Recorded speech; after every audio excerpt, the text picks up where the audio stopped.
کیا قبر والے سنتے ہیں؟ اگر نہیں سنتے تو ہم یہ دعا کیوں پڑھتے ہیں السلام علیکم یا اہل القبور؟ وہ تو سنتے ہی نہیں، اختلافی مسئلہ ہے۔ ہماری رائے یہ کہ نہیں سنتے، قرآن مجید کی آیت ہے انک لا تسمع الموتى ولا تسمع الصم الدعاء، کہ نبی آپ مردوں کو نہیں سنا سکتے۔ تو اس پہ بہت کچھ لیدے ہوئی ہے، بہت کچھ کہا گیا ہے، تو احادیث میں بعض جگہ سننا بھی ثابت ہے۔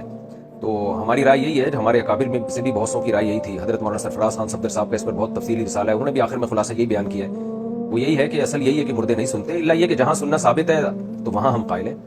جیسے کہ حدیث میں آتا ہے کہ جب مردے کو دفن کر کے جاتے ہو تو یسمع قرع نعالہم، وہ لوگوں کی ابھی پاؤں کی چوکھٹ کی جو آہٹ ہے نا، پاؤں کی آہٹ، قدموں کی آہٹ، اس کی آواز سن رہا ہوتا ہے کہ فرشتے آ جاتے ہیں حساب کے لیے۔ تو وہاں یہ ہے کہ وہ جب آپ دفن کر کے جاتے ہیں تو مردہ بھی سن رہا ہوتا ہے قدموں کی آہٹ۔